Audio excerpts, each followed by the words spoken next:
आता हिंदुत्ववादामध्ये मनुस्मृती ही घटना आहे, त्यात काय लिहिलं आहे माहिती आहे का? न्यायाधीशाचं आपल्याला माहीत असेल किंवा माहीत नाही, ब्राह्मण न्यायाधीश असेल तर इतर लोक येतील तर जातवार त्याला गरम पाण्यात हात टाकून म्हणायचं मी खरं बोलेन.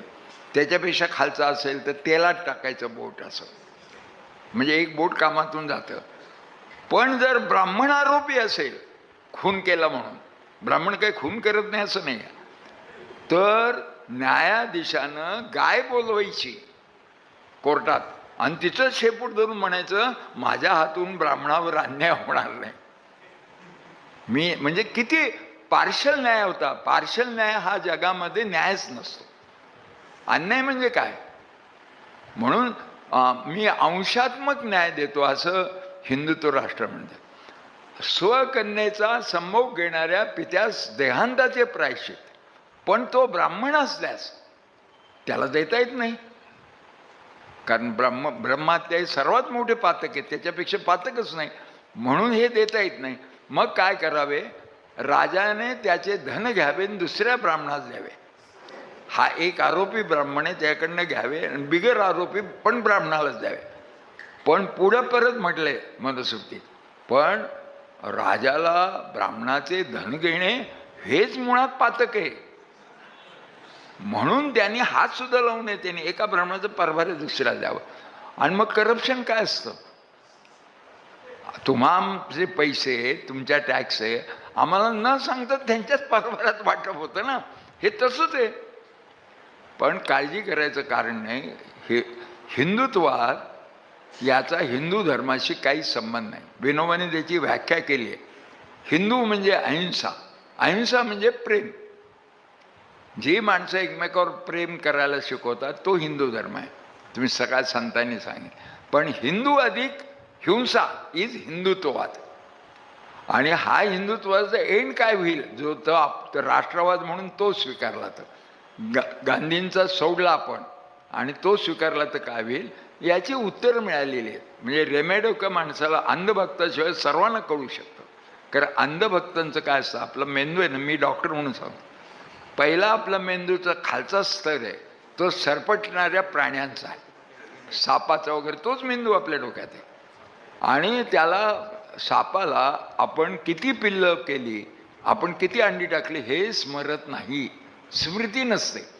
नंतर दुसरा थर आला तो सस्तन प्राण्याचा. हे माझं मूल आहे, मुला प्रेम करावं, पण मुलाचं संरक्षण करताना बाकीचे सगळे वाईट आहे, म्हणून पॉझिटिव्ह निगेटिव्ह जास्त असं त्याच्यात. आणि त्याच्यानंतर उत्क्रांतीमध्ये फक्त माणसाला न्यूओ कॉर्टेक्स आला, म्हणजे वळ्या त्याच्यात तो असतो. आता त्या संघाचे 100 वर्ष होता, 100 वर्ष त्याने असे लोक केले की त्याचा वरचा न्यूओ कॉर्टेक्स खरूनच टाकला. फक्त सरपटणारा प्राणी. कशाला विचार करतोस? वरून आदेश येतील ते पालन कर. असं झाल्यानंतर हिंदुत्व राष्ट्राचं काय होतं? तर हे आपल्याला 2 उदाहरणं आत्ता नजीकच्या वर्तमानात काळात मिळाले. एक नेपाळचं आणि एक लडाखचं. हे दोन्ही बुद्धिस्ट प्रांत आहेत. म्हणजे हिंदू धर्मातला त्यातली त्यात उत्क्रांत भाग म्हणजे बौद्ध धर्म. नेपाळ पूर्ण बौद्ध होता. पण राजपूत जेव्हा हारायचे लढाईत तेव्हा नेपाळला पळून जायचे. म्हणजे नेपाळ आपल्या सायबेरियासारखा होता, रशियाचा जसं सायबेरिया. तर त्यांचा झाला राणा समाज, तो मूळचा नेपाळी नाही. आणि तुम्हाला म्हणाल पुरावा काय, तर विजयराजे शिंदे ज्यांनी भाजप स्थापन केलं त्या नेपाळीच होत्या ना. ते फक्त इकडच्या राजपूतांशी लग्न करतात. ते राजपूत जमात तिथे गेली राणा, आणि त्यांनी हिंदू राष्ट्र आणायचा प्रयत्न केला. रेझिस्टन्स व्हायचा बौद्ध आणि हिंदू राष्ट्र. म्हणून शेवटी 1962 म्हणजे फार जुनी गोष्ट नाही, आपल्या हयातीतली 1962 साली हिंदू राष्ट्र झालं. आता हिंदू राष्ट्र म्हटलं की उत्तरंडीचं असतं, खालच्याला काहीच अधिकार नाही, मग वरच्याला थोडे. आणि तुला अरे अधिकार दिले नाही, ब्राह्मणांना सगळे अधिकार आहेत. तर तो काय म्हणतो, असू दे मी ब्राह्मणांच्या खालचा असला तरी माळ्याच्या मराठ्याच्या वरचा आहे ना, दलितांच्या वरचा आहे, त्याच्यातच ते रमलं येडं. सरपटणारा प्राणी, न्यूओ कॉर्टेक्स नाही. तर हे उच्च नीच भेद हे गांधींनी काढले. आपल्या स्वातंत्र्य चळवळीनं काढले आणि ते संविधानाने काढले. आता ओक सर हे सांगत होते मूलभूत हक्क तो व्यक्तीला आहे, जातीला नाही दिलेला अधिकार, समूहाला दिलेला नाही, व्यक्तीला दिलाय मूलभूत अधिकार. कारण सगळ्यांचे अधिकार काढून घेण्यात आले होते. आणि दलितामधले सुद्धा पुरुषांचे स्त्रियावर जे अत्याचार व्हायचे ते तसेच चालू होते. ब्राह्मण पुरुष जे ब्राह्मण स्त्रीवर अत्याचार करायचे तसेच दलित पुरुष दलित स्त्रीवर अत्याचार करायचे. त्यामुळं त्यांनाही सहन व्हायची. हे काही का असेना कुणीतरी खालचं आहे ना. मग सर्वात स्त्रिया ब्राह्मणीपासून दलिताची बाई, तर ही घटना स्त्रियांना मुक्त करते, हे महत्त्वाचं आहे ना त्याच्यात. तर एकदम आपण उलटे हिंदुत्वात आणि गांधींचा राष्ट्रवाद याच्यात प्रचंड फरक आहे. हिंदू मुसलमान ऐक्य हा राष्ट्रवादाचा भाग का मानला, तर जे बहुसंख्याने मेजॉरिटी आहे त्यांनी मायनॉरिटीचा आदर केला पाहिजे, त्याशिवाय लोकशाही टिकत नाही. अशा कितीतरी त्याच्यामध्ये गोष्टी आहेत.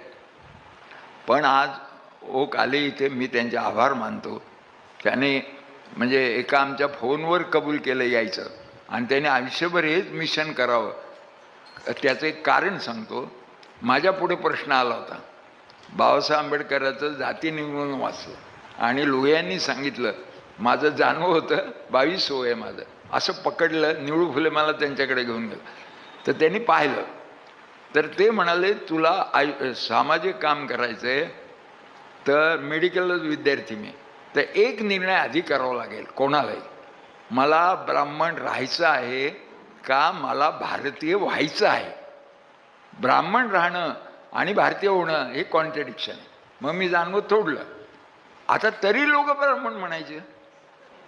दलितांचं एक आंदोलन केलं तर ते त्यांचे लोक अंगावर आले, पॅन्थर आले, रिपब्लिकन पार्टी, आणि ते म्हणाले बाबासाहेबांनी सांगितलंय की इतर लोक दाई आहेत, नर्स आहेत, आणि आपल्या जातीचा माणूस आई आहे, तर ह्यो ब्राह्मण आपल्याला नेतृत्व कशाला.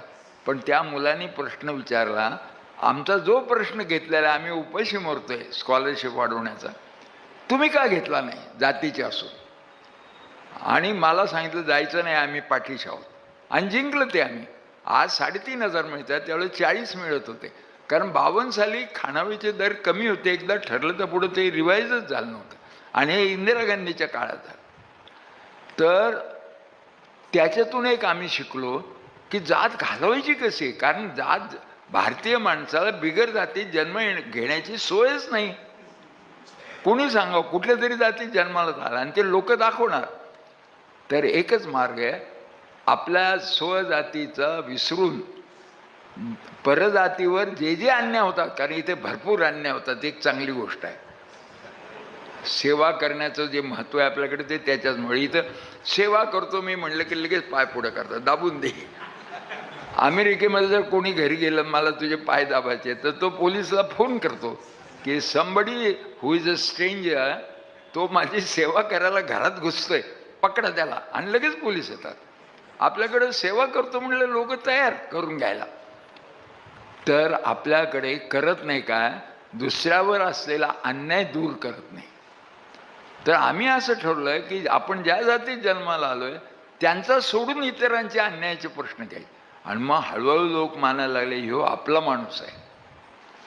समस्तांचा नेता ज्यांना व्हायचं आहे त्यांनी स्वजातीचा मोह सोडला पाहिजे. इतरांचे अन्यायाचं केलं, कारण तो रोखीचा पुरावा आहे, तो आश्वासन वगैरे नाही. प्रत्यक्ष त्याकरता तुरुंगात जायचं आपण, तेव्हा ते मान्य होतं.